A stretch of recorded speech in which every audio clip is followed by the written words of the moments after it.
Okay. All right. Kristen, take us away with the mission statement. Okay. We use our professional diversity and international perspective to serve our community, both local and global, in concrete ways through hard work, innovation, and creativity. The synergy of the club lets us have a higher impact on the world than possible as an individual while enriching us through fellowship. Fantastic. And AK, would you like to give the toast? Absolutely. I'm just going to toast here to connections. Just look at what just happened, 5 seconds ago. People just talking about what they're doing. I'm from here, I'm from there.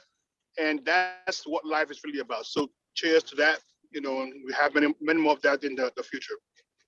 Cheers. Yeah. Also want to give all of our guests the opportunity to introduce themselves. Kayla, would you like to introduce yourself?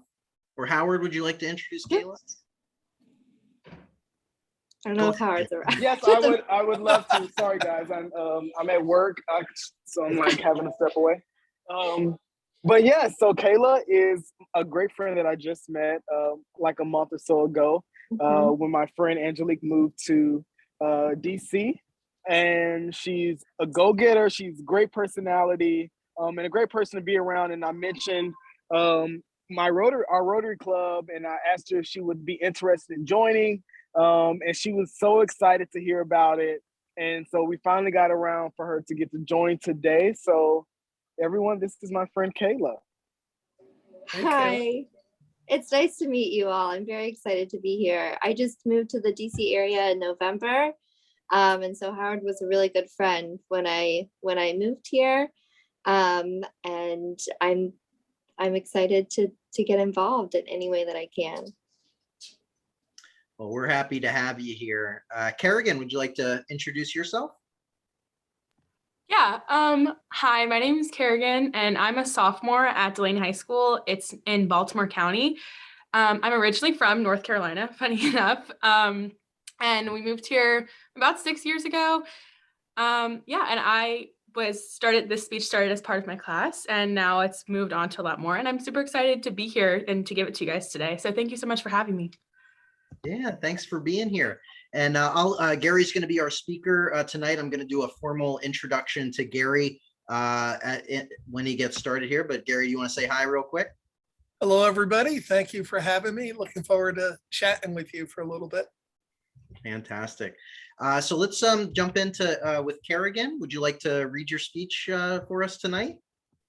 Yeah. My speech is on food waste. Okay, love it. I know I'm not alone when it comes to epic baking failures. The one I'm thinking of in particular is when I tried and failed to make macaroons. Now, if you've ever baked, you know it's crucial to never open the oven door while something is baking. And I followed this rule to a T.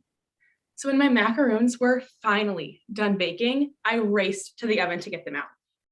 And what I found weren't cute, dainty little pastries, but rather hard, flat, inedible cookies.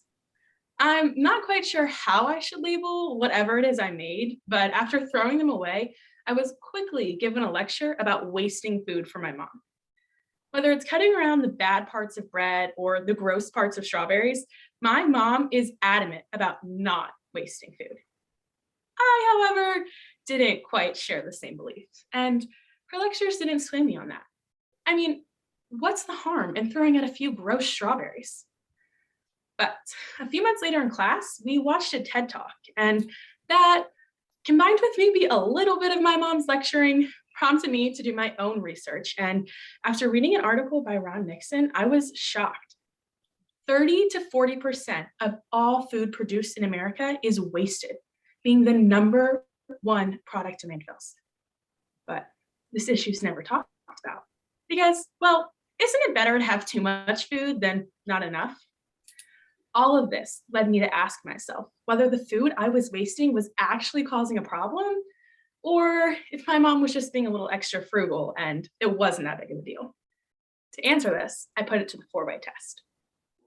Question 1. Is it the truth that food waste is negatively affecting our environment and increasing expenses? Yes. An article published by Stanford University found that 3.3 billion metric tons of greenhouse gases are emitted from food rotting in landfills every year, totaling 7% of all greenhouse gas emissions. To put this into perspective, if food waste were a country, it would be the third largest greenhouse gas emitter after China and the United States. Local governments spend $1.5 billion, while the United States in total spends $162 billion to. Oh, you froze. Oh. Kerrigan, Question. Oh, Is she's food back. waste. you're good now. Sorry. Okay. Sorry to stop the momentum. Okay. Question 2. Is food waste fair to all concerned? This can be answered with a resounding no. An article published by Rubicon found that 54 million Americans are food insecure, 18 million of them being children. That's 1 in 10 Americans that don't have a sufficient food supply. Put yourself in their shoes. You don't know when or what you're going to eat next. Do you still think you're going to throw out that strawberry? This is where such a large issue lies, as more privileged members of society are greatly contributing to food waste and aren't experiencing the same repercussions as those who are truly struggling and not contributing. How are we allowing such hunger when we have the food to help and are wasting it? Question 3. Will a reduction in food waste build goodwill and better friendships? Yes. Let's look at a local cupboard started by Evie Bennett. Bennett allowed anyone to participate, and by doing so, she said she was able to meet all different types of people, and it always brought a smile to her face. In this local community alone, we can see how their efforts to reduce food waste united people of all different backgrounds and social standings, building goodwill and better friendships. On a larger scale, the U.S. Food Waste 2030 Champion Program has united businesses in a public promise to reduce food waste in their everyday practices. Both nationally and locally, working together to reduce our food waste has built goodwill and better friendships. And we've reached our 4th question. Will a reduction in food waste be beneficial to all concerned? Yes. A reduction in food waste and therefore a reduction in greenhouse gases will promote better water quality, more aquatic diversity, less natural disasters, and a more stable climate. By reducing our food waste, we will see a better, cleaner environment. On an expense level, Ryan Cooper found that the average American family spends $1,500 on wasted food a year. Both by a reduction in expenses and a better environment, working together to reduce food waste is beneficial to all concerned. Through the 4-way test, we asked ourselves 4 questions, and it has become clear that unnecessary and excessive food waste adds to growing greenhouse gas emissions, furthering pollution and increasing expenses. On top of this, millions of Americans go hungry every day, while others are carelessly wasting food. However, we can counteract this with an adamant effort to reduce food waste in our everyday lives. So, before you throw out that loaf of bread because of one bad piece, or that strawberry because of one bad part, think about how your actions are having an impact. And back to my original question, yes, the food I'm wasting is causing a problem. And maybe I should listen to my mom a little bit more. Thank you. That was wonderful. Thank you so much for sharing that with us. Yeah. And so you're on to the finals on the 30th, right? Yes. Very exciting. Can you tell us about the finals? Yeah, I'm very excited. So the last competition I did was the district semifinals. So there were 25 of us there, and then 4 move on to finals. So I'm super excited. The 4 of us there, we will each place, so we'll each get a prize for what we win. But it's in front of 150 of the Rotarians for the 4-way speech contest. And it's at a country club. I'm not exactly sure where it is, but I'm super excited because it's going to be the biggest group of people I've given this speech to. And so I'm really excited. You're going to knock it out of the park. Thank you. Does anybody have any thoughts, comments, words of encouragement for Kerrigan? I'm a professional speaker. oh my God, you made me feel so bad about myself when I was your age. That was incredible. It was just, I can't, it was so good.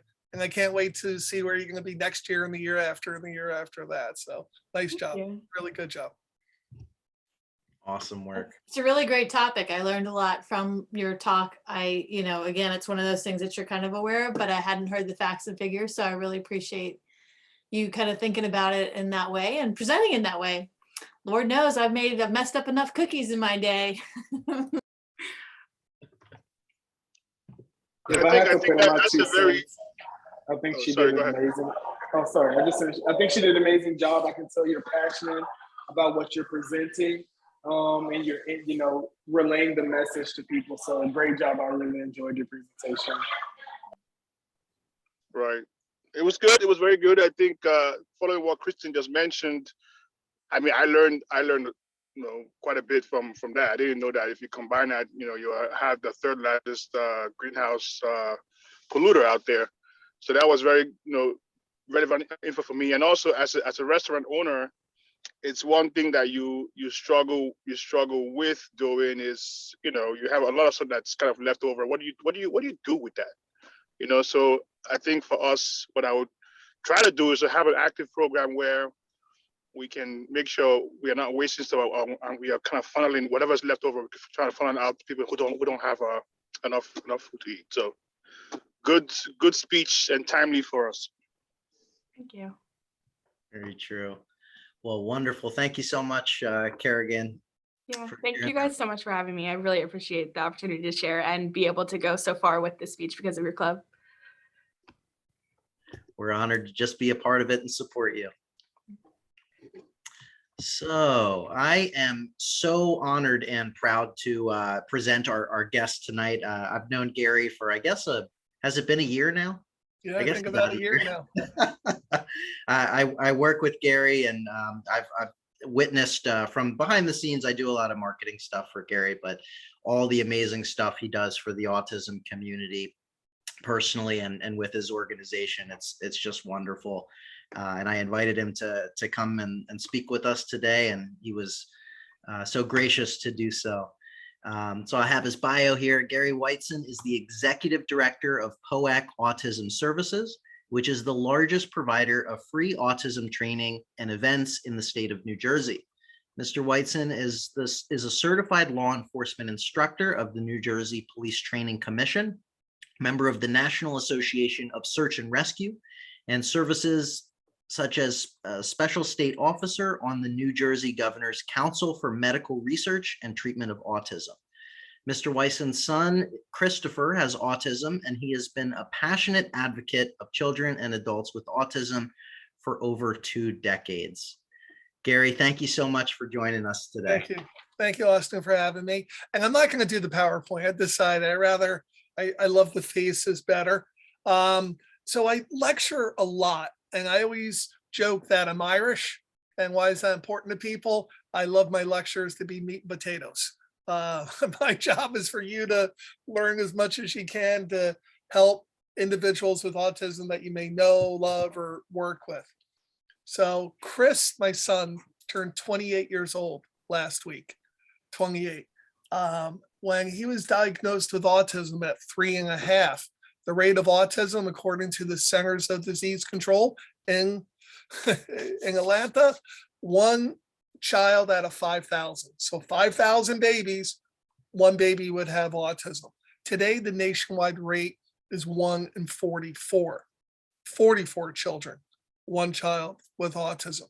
New Jersey, highest rate in the country. We're at 1 out of every 34 children born in New Jersey, and 1 out of every 20 males.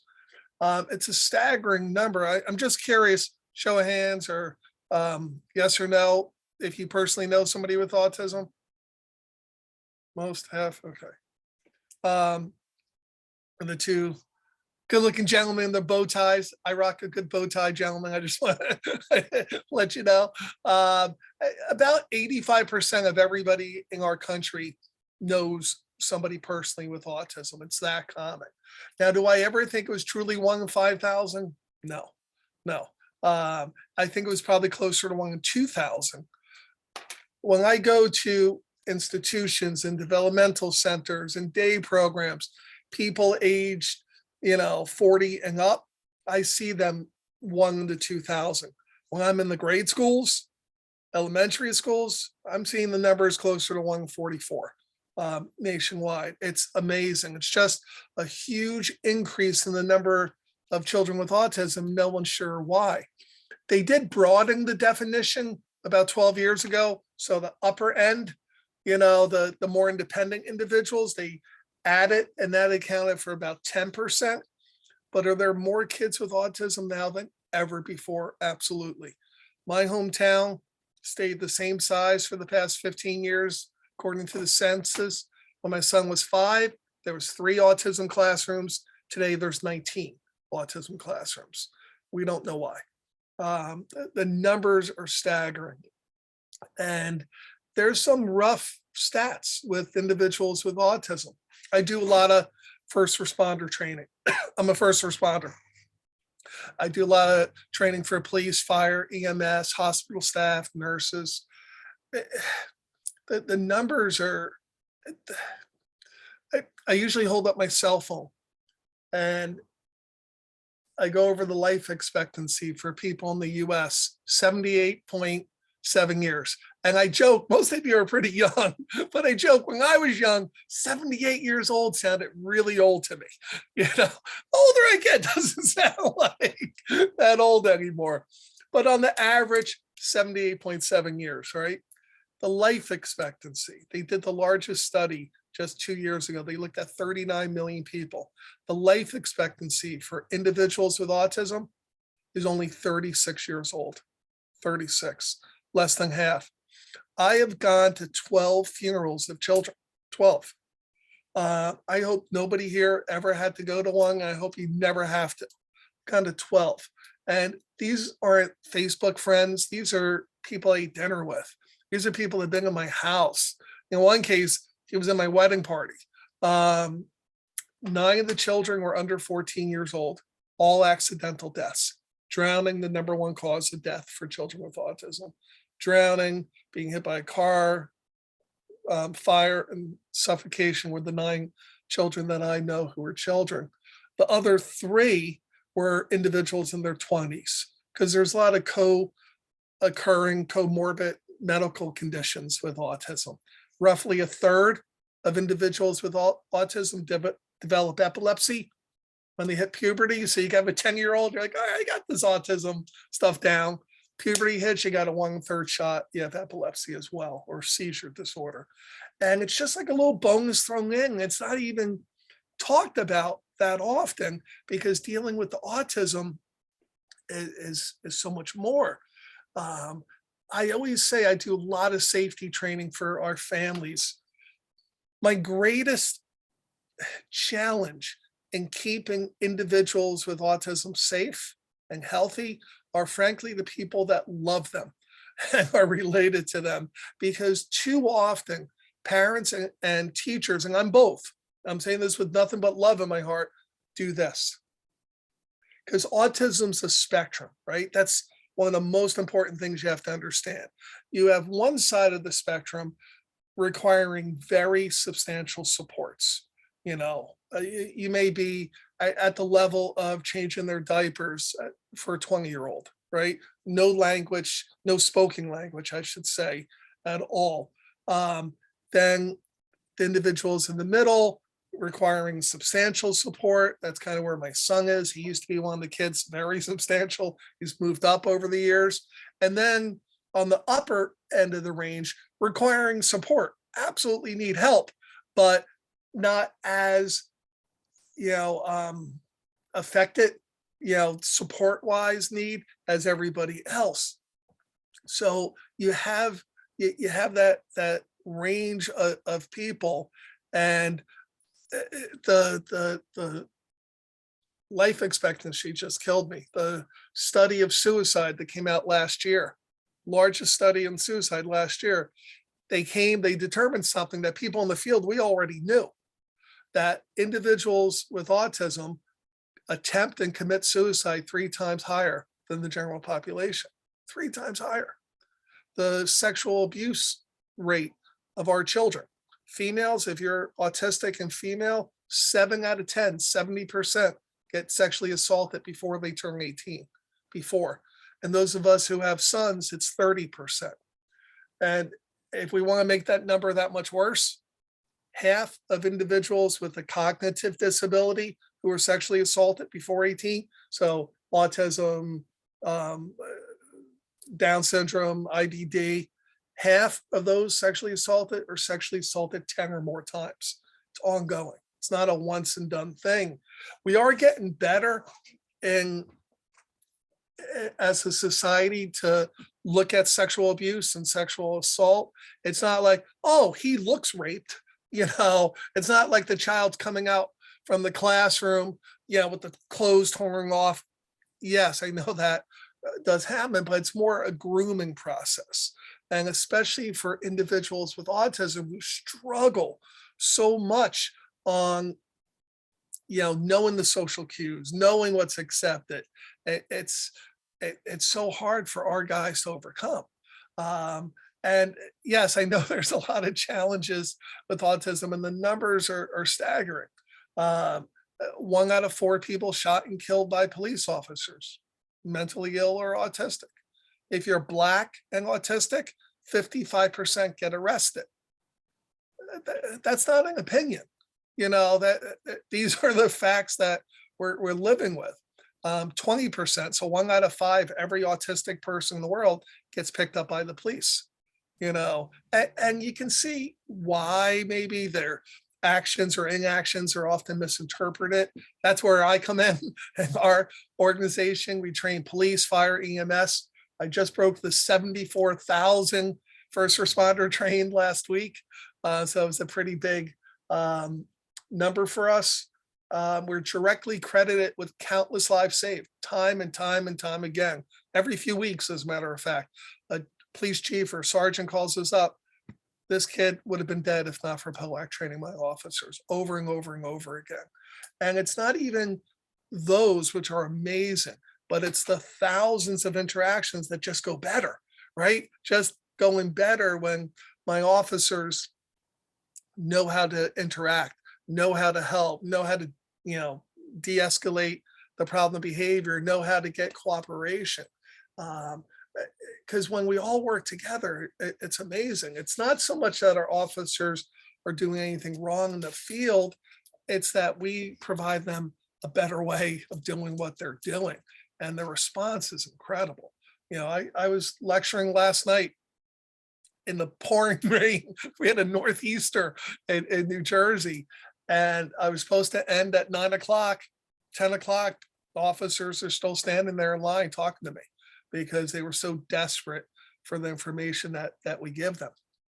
So I mentioned autism like 100 times. Let me define what autism is, because a lot of people think they know autism. It's a neurological condition that affects the brain. Children are born with it. You can't catch it, not like a cold. In order to be diagnosed with autism, you need specific deficits and behaviors in 3 areas: social, communication, and behavior. They have in fact combined social communication into one, but in my mind, I like the 3 separate. So communication issues could be anything from not being able to speak to not understanding sarcasm, not understanding humor. If you ever watched Sheldon from Big Bang Theory, while technically he doesn't have autism on the show, yeah, he does. He's very indicative of someone who is level 1, which is the more independent individual with autism. Very intelligent, but adherence to rules, not getting sarcasm, not getting the joke. I really love his portrayal of the character. Part of me gets hung up on, oh, he's a Nobel Prize winner, he has great friends, he's running a department. I would like to see more challenges, but I understand it's a comedy show. But I would like to see a little more realistic challenge. And because this is something, in fact, Austin helped me edit one of my videos. When my son was young, I used the terms high and low functioning all the time. And people would say, oh, Is your son low functioning? Is your son high functioning? And guys, whatever happened to middle functioning, right? It's like either low or high. There's nobody in the middle. Most of us are in the middle, right? And we use those terms. I use those terms so you could really quickly, oh, my son's low functioning. He's nonverbal. He's self-injurious. He was biting himself. Not toilet trained. Only knew a handful of words. Low functioning. I no longer use those words. And it's not a matter of being politically correct. It's a matter of it does a disservice. If I say Austin is low functioning, well, he's low functioning, guys. Well, as a teacher and a parent, I'm not pushing him anymore because, well, he's low function. That's his level of functioning. And I don't expect more of him. And I totally ignore all of his gifts and abilities, and every individual with autism, you and me, non-autistics, are level with their skill set, high or low, every single one of us. 100 out of 100% of every individual with autism have skill sets like this, so much higher than others, right? There's not a parent or a teacher of autistic children in the world that have not said these two following statements. Oh my God, how is he able to do that? And he can't even XYZ, right? And they also say the reverse. Oh my God, how come he can't do this and he can reprogram a computer? So you get those things. As an educator, I'm real excited by this because I can bring these up and then these go up together. So we understand low functioning is really harmful to say, but almost more harmful if I say Austin is high functioning. Because if he's high functioning, well, he doesn't need any help or services at all, does he?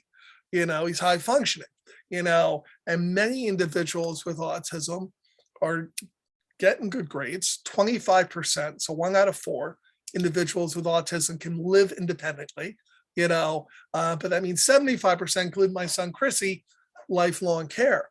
So we always want to push the envelope and raise it higher. I forgot who said they were a restaurant owner, but my son works in a restaurant. He's a prep cook and a dishwasher.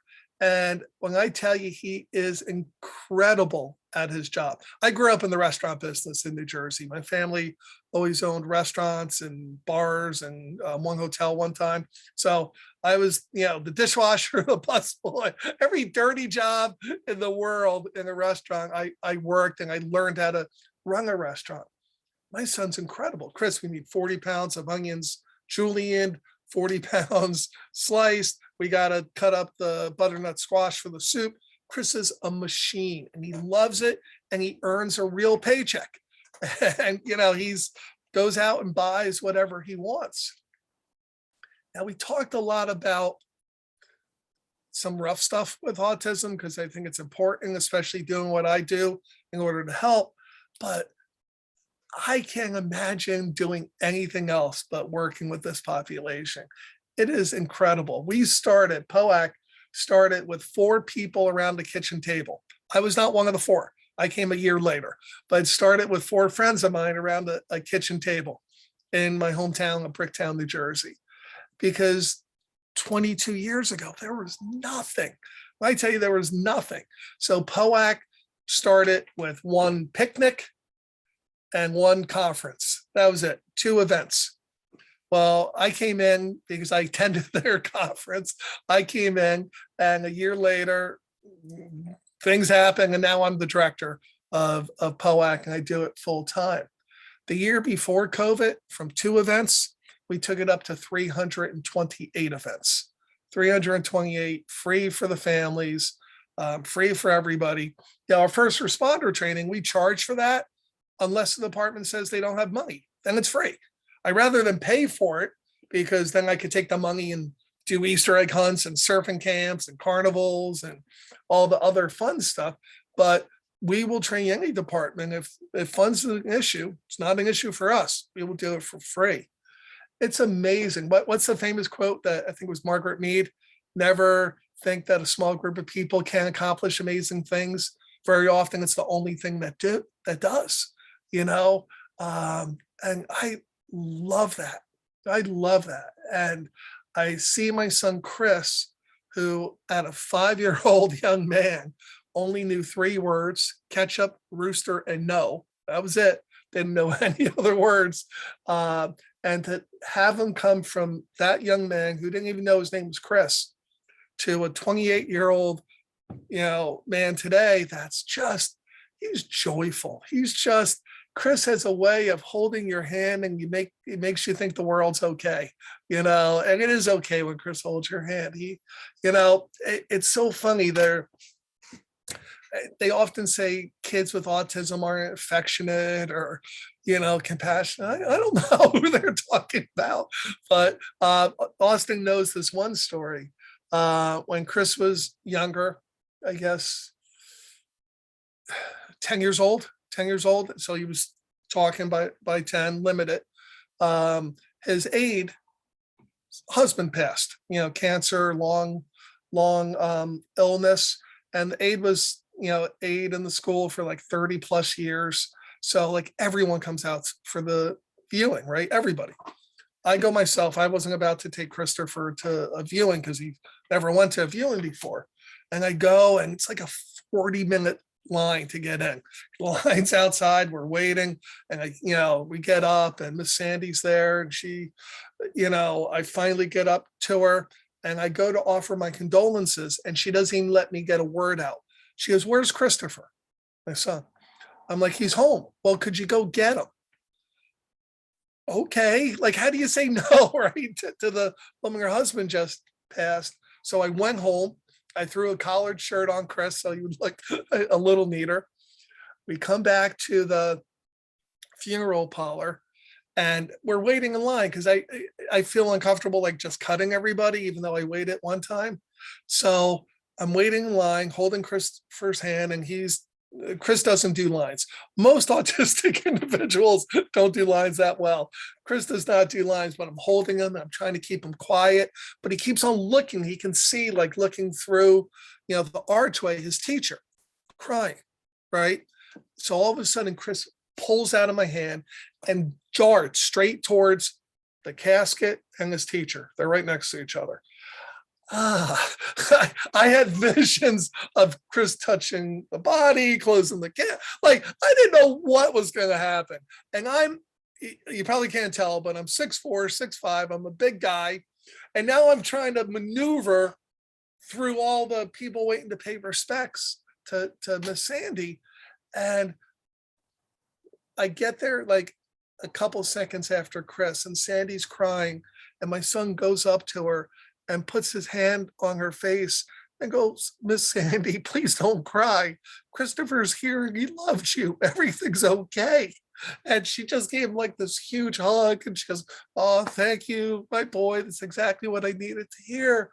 And I always say the world's a little better place if Chris gives you a hug. He's like magic hugs. He just has a way of holding you, and you just feel that love that he has. And what's beautiful with autism, I've gotten so many more gifts than challenges. I really have. Our charity, our group, we call everybody family, and it's not a tagline. You hear people, "Oh, you're family." No, you are family. At POAC. In fact, Christopher calls all the other kids his POAC cousins. "Oh, I'm gonna see my POAC cousins today." And the friendships and the growth that these children can make, these adults can make, is incredible. My son is 28 years old today. I guarantee you, 10 years from now, Chris is going to be so much further along than he is today. He's already pretty amazing. Me, I'm probably done. This is probably it for me. But I can guarantee you that my son will know more and be able to do more, and definitely be more independent. Because my job being a dad is to make my son as capable of a human as possible for when I'm no longer here. I think that's what all dads and moms roles are, but especially if you have a child with special needs. So Chris really has come amazing, far, and there's so much hope for these kids.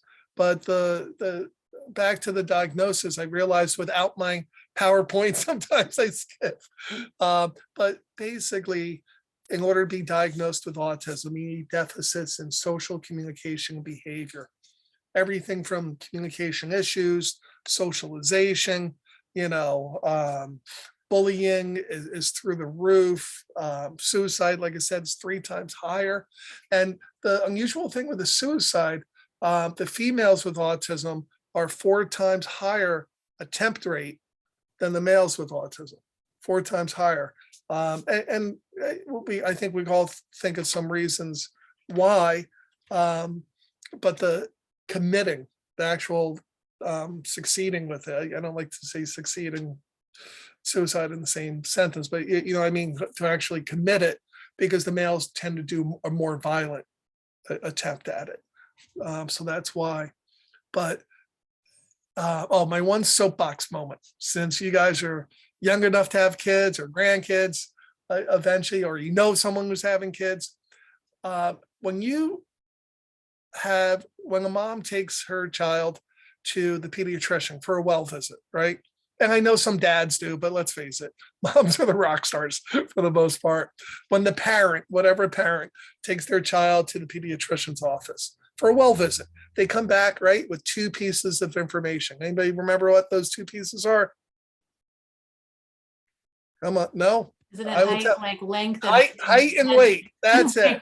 Your Sometimes you do child's 80th dimension. I don't even have percentile. kids. I don't know. I know, but that's it. Height and weight. Oh, how was the visit? Well, she's 80th percentile in height and 60th percentile weight, and and that's what we hear, right? We've all probably heard that, or you will now that I said it. When was the last time you heard, oh, how was your well visit? Oh, developmentally, Johnny is 12 months behind his peers. We don't hear that. Why? Because they're not screening for it. The American Academy of Pediatrics. So the doctors in charge of all pediatricians, ready? They recommend 5 developmental screening tools for every kid in America before their 3rd birthday. 3 general developmental screenings and 2 autism specific. And specifically at 18 months and at 24 months, the American Academy of Pediatrics says every child in our country should be screened for autism at 18 months and at 24 months. It is not being done, ladies and gentlemen. And you're going to say, well, Gary, that costs a lot of money. It takes a lot of time. Nope, not at all. There's some out there, like a screening tool, the MChat, which you can download for free on Android or Apple phone. Takes 5 minutes and the parent does it in the waiting room.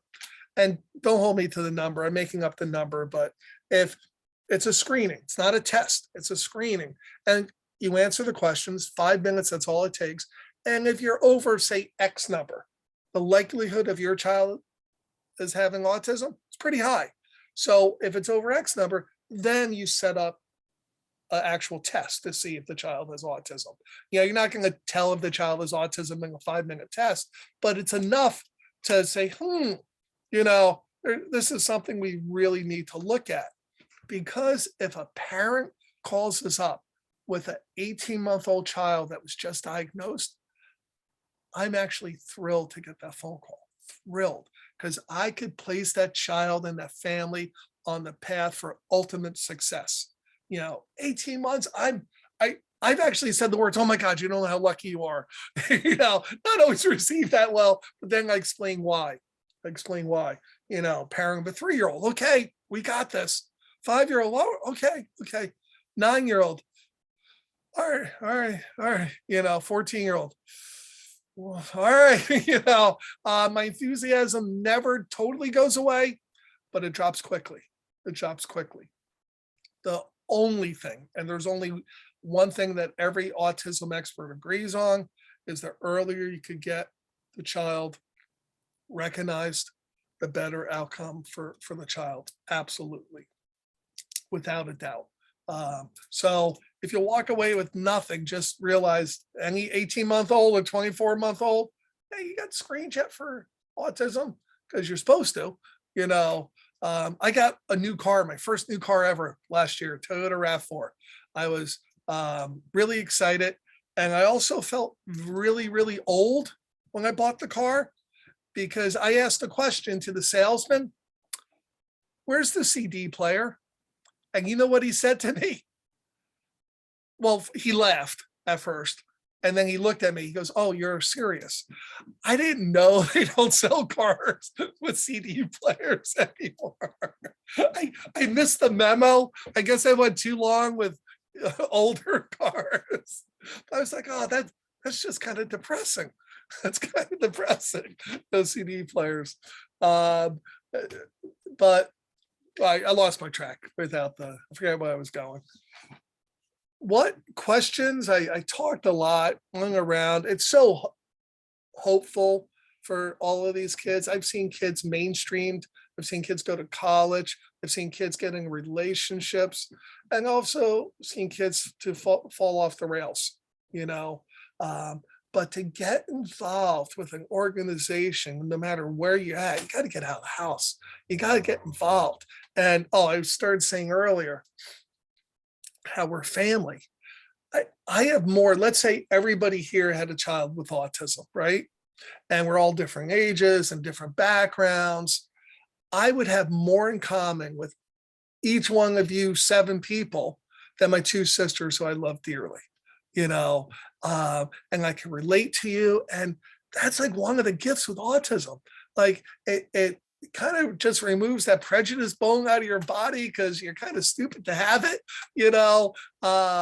and all you see when you look at the other parents and the other children are the love reflected back in their eyes, and we're all living the same life, and we're there for each other. And to have like the rec events and the surfing and the carnivals, and it's something you could start with very little funds and very little support. It changes lives. It allows these kids to practice self-help and social skills and make real friends, and to see these children grow into amazing adults. It's again, I have received so many more gifts than challenges with Christopher.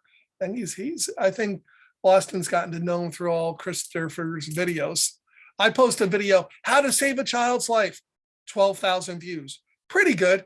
Chris talks about the Wizard of Oz, 3.4 million views. And I'm not kidding, 3.4 million views. Chris is a superstar. He's a rock star. So that's really, I don't like, I rather answer questions or talk. I didn't want to make it too scientific, and I decided not to do the PowerPoint because I'm frankly sick and tired of PowerPoints and Zoom meetings. I like seeing faces and be able to see it versus up. So that's I it. have a couple of questions. Yeah, please, Melissa. Kristen. Melissa's name's right underneath yours. I didn't see a picture. Kristen, yes. Yes. So nice to meet you, and thank you again for sharing what you did. And I, learned a lot. And I don't have any kids, so I'm there's a lot to learn about everything you said. But I guess the one thing you said that I'm not sure I got, I may have missed it, but you were saying we don't want to say low functioning or high functioning. No, so what was the vocabulary that's better? That's a really good question. I don't have a specific term. I rather describe the individual's needs. The official medical term now, that there used to be different types of autism. My son's autism was PDD-NOS, pervasive developmental disorder not otherwise specified. Yeah, if you knew how many times I had to ask Chris's mom how to spell specified, because they kept on getting it wrong. How do you spell, and there's all different types, but they were so similar, you could be seen by 3 different doctors, same kid, get 3 different diagnoses. But there was one type of autism that was different, Asperger's syndrome. Most of you probably heard the term Asperger's. It makes a lot of movies and TV shows.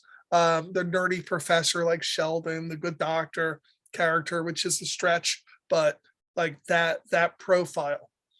Asperger's children read, write, and speak earlier than their peers.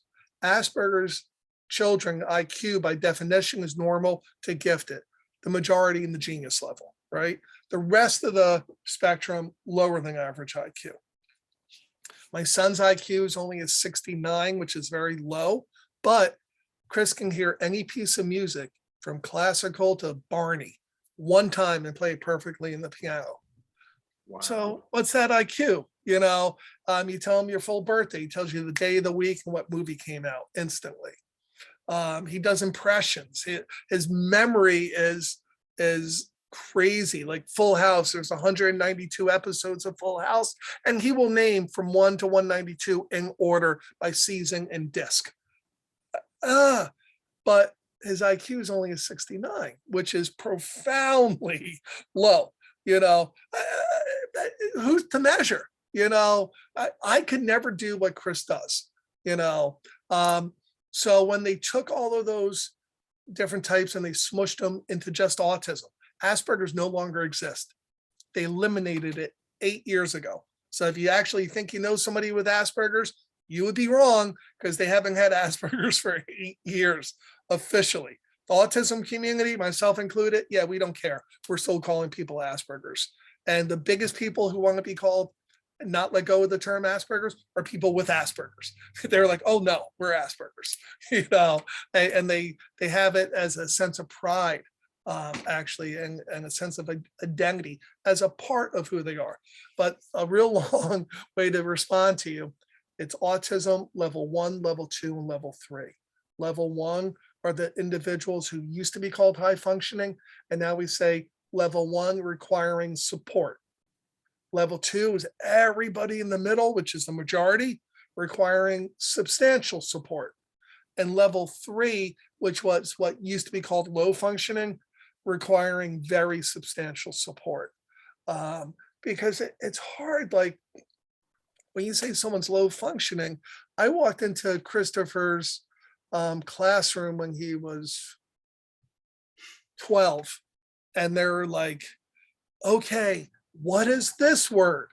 Cat, C-A, and I'm looking at Chris and looking at the teacher. I'm like, excuse me, what are you doing?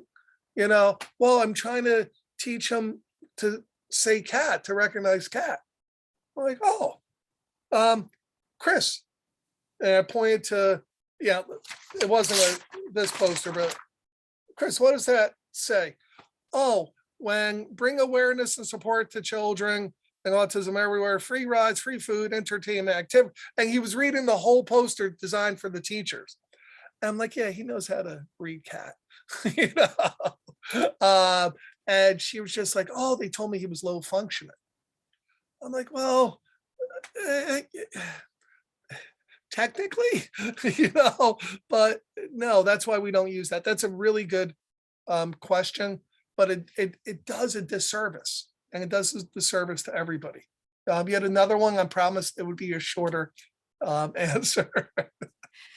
Well, it might not be that short, but I was thinking, you know, you mentioned how I think what you're saying is that the diagnosis has gotten much better and more frequent, and that we've got a lot better, you know. That's a big part of it, but there's also more kids with autism than ever. I was going to say, so, and I think people worry about environmental absolutely factors. And so I just wanted you to speak to that if you could. If you have autoimmune history in your family, if your grandmother's spouse, if your spouse's grandmother had lupus, MS, rheumatoid arthritis, there's like 150 autoimmune disorders, likelihood of having your child having autism is greatly increased. We don't know why. I'm gonna combat that. The rate of our children, of vets, having higher rate of autism than civilians is higher. We don't know why. You know, I don't know if it's because my shot record is this big, your shot record is this big, or the mentality of someone joins the military, we're a little off, chicken or the egg. I don't know. We don't know yet. It's frankly staggering and a little disheartening that we don't know more. I sit on the Governor's Council for Biomedical Autism Research, and we fund millions of dollars worth of research. We don't know. We don't know. There is a genetic component, absolutely a genetic component to it. And if you believe, like I strongly believe, there are more children now with autism than there were 40 years ago, I I take that as gospel. And if you believe that, there has to be an environmental factor. There has to be. You know, things are changing. When I was a kid, I knew one kid with asthma. One. Oh my Lord, every pediatrician's office now has, you know, asthma room, and so many kids have it. I didn't know anybody allergic to a peanut, you know, not one person allergic to peanuts. And now New York City doesn't have peanut butter in their schools because so many kids are allergic. Every one of our schools out there have a peanut-free zone. You know, why? The peanut looks the same to me as it did all those years ago. We don't know why, but it goes back to my statement. Let's get our kids screened at 18 months and at 24 months. So no matter what the cause, and we support ongoing research strongly and we applaud it, but I let other people do that. That's not my drive. My drive is to help the kids who have autism today, you know, to keep them safer and happy. That's really it. And to make them grow to the utmost of their potential. And nobody knows what their potential is. Nobody, not even themselves yet. So if we can all help that way, it's a really good thing. And I would suggest all of you, you know, do a volunteer stint in your local autism. I always like to keep it local. I don't like really supporting nationwide organizations. I rather keep it in-house, you know. And I'm Jersey, so you're not supporting me, but support the local people, Washington, D.C., right? Like, and I always say, if you volunteer for POAC at one of our events, I own you for the rest of your life. I own you. You get so much out of it. You know, seeing the joy that you give, it's amazing. Our surf camps, we have 3 surf camps a year. We've had children speak their first word on the beach.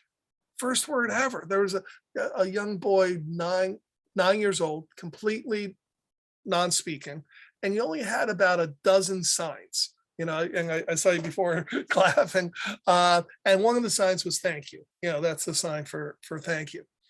And he only knew like 9 and never went in the ocean before, right? And we had him in the water on a surfboard with our surfers for like an hour. He was all pruny, you know, and he was just loving it. And finally he was kind of tired. And the mom goes, okay, Gabriel, tell him thank you. And she, like, you know, for him to sign, and he looks up at them and he says thank you. He speaks his first words, 2 words actually, at 9 years old for the first time ever. The mom lost it. She was bawling. She was running up and down the block. That was a couple of years ago. This kid communicates now. Communicates. You know, is there work involved? Yeah, but he communicates. He could communicate with any one of you now. And to see that firsthand is amazing. We had a young man, a volunteer surfer, right? Probably every dollar he owned, he put in his surfboard, right? Because it was a real nice surfboard.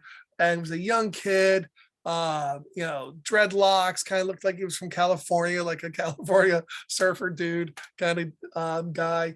And he was working with this one family over and over again, you know, and the kid who he was working with just so responded to being in the water and so responded to the volunteers' positivity, right? And like, oh, nice job. Just was sucking all that in because, you know, not all the kids get nice job every single day, right? And when the surf time was over, this young, I think it was 17 years old, this young volunteer gave his surfboard to the boy with autism, just gave it to him because it's yours.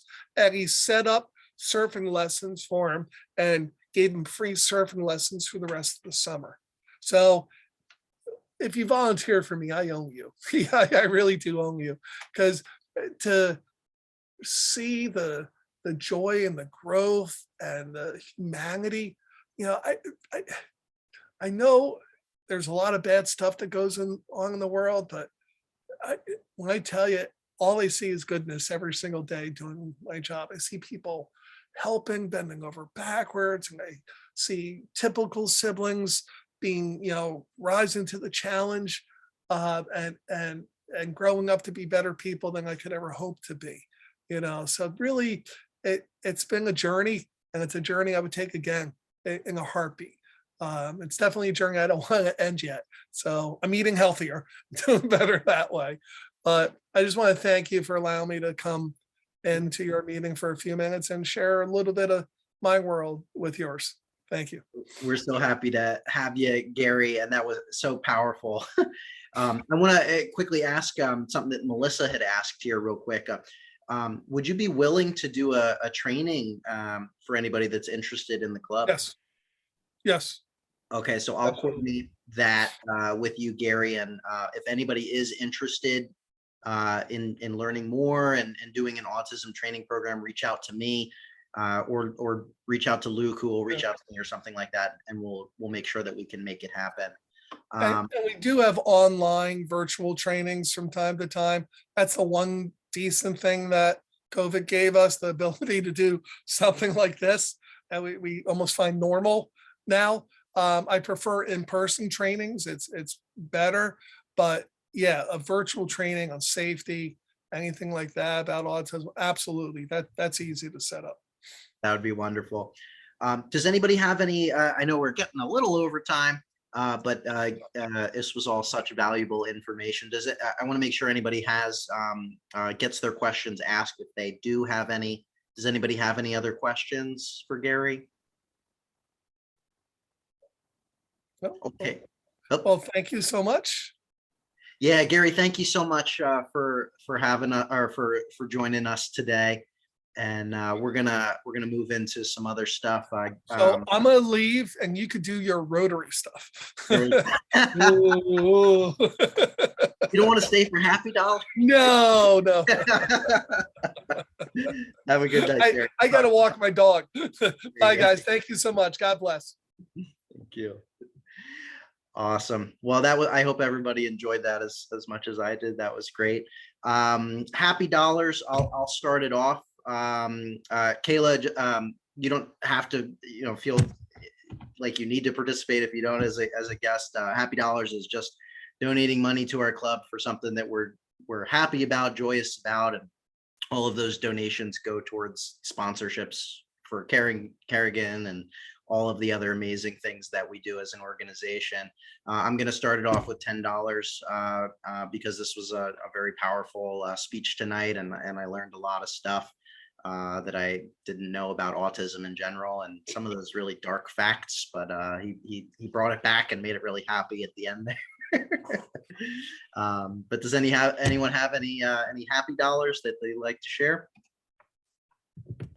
I would like to donate $10, $5 for the awesome presentation, and then another $5 for my guest Kayla, who joined us tonight. So a total of 10. Wonderful. Thank you so much. I would love to donate as well. I would love to donate $10, $5 for that beautiful presentation, had me tearing up at some points. And then $5 for Kerrigan's speech as well. She did so well. Wonderful. Thank you so much, Kayla. Yeah. Kayla, I put the Happy Bucks donation link right there, and hopefully that one will take you straight to PayPal. And for the rest of you, I think that the sign-in link was just a little bit cut off. So if you want to try that again, I reposted that. But I'll also do 10 for 5 for the great presentation. And thank you, Austin, and for bringing us somebody who and was so entertaining and educational at the same time. And then 5 for Easter weekend. I had a great, beautiful weekend, but it also involved Rotarians. It involved Bevan, who's in this club, and she and her sister, who's also in this club, but we haven't seen Megan in a long time. She's a mom of 2 and has a lot going on, but Megan had everybody over to her house, and Bevan made an amazing meal. So it was a Rotary weekend and an Easter weekend and a beautiful, beautiful weather. It's wonderful. I'll go 10 for the speaker. My husband has grandsons, so technically I'm claiming them as mine. Even though I, had nothing to do with their production. But the youngest of them has recently been diagnosed as autistic. So this was a fabulous presentation. Austin, thank you very much for setting it up. And then another 10 for our speaker, Kerrigan. I was one of the judges at the 4-way test speaking competition, and I didn't get to judge her heat, but compared to the group that I judged, I think she's going to knock it out of the park. So I'm very excited about that. Wonderful. Thank you so much. Thanks for judging, Melissa. That's great that you were part of the process.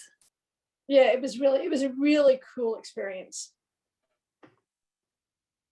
Great. Okay, so let's move on to the 4-way test here and wrap things up. Hold on, one more happy buck for AK's work on getting us a place to meet next week.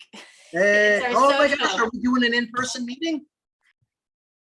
I hope so. No, I believe we are, but I don't want to put you on the spot, AK. I know we're still getting the details, but just one more happy buck because it's happening. Well, I mean, you did put me on the spot. I would finalize. So let me tell you, we visited a few places. We did visit Swahili Village in DC, and we had a discussion with them. They're open to it. We hadn't nailed down the exact date, so let's have a discussion with them probably tomorrow and confirm that we could get the space at least to try out for our first time, for next week. So that will be the plan. Well, I will give more details for the end of the week and make sure we can get it at least tabled. So we will definitely have to have a good showing, so that they see that we're serious about it and we can really make an impact with the generosity of the space. So that's the plan. So I will come back to you probably tomorrow to let you know. That's super exciting. Crazy fact here real quick. I've been a Rotarian for about 1.5 years, and the only in-person meeting I've ever been to is as a guest at someone else's club. Never a home club meeting. So I'm really excited about it. We're trying to change that. I mean, I for one, I think that was also a critical component of why people like to join our club was that, and I think we have to get back to that if we can. So I have a personal interest in this one. So You can do great. negative bucks for me, AK, if you want to take away some money for me putting you on the spot. How about that? no, I'll buy okay. you your drink next week. I would hold you to it. All right. Let's do the 4-way test here. If everybody can unmic. Of The the things we think. say, or do. Is it the truth? The truth. Is it fair fair? to to all concerned? Will it build? Will it build goodwill and better friendship? better friendship? Will it be Will it be beneficial? Beneficial to all concerned. And at that, I will call an end to this meeting. Hopefully I didn't do too bad, everybody. Thanks, everybody, for the You participation. did an amazing job. Thank you, Howard. See you next week, everybody. Hopefully in Thank person. you all so much. Bye, Austin. All right, Thanks talk for to you joining us soon. tonight, Kayla. Bye.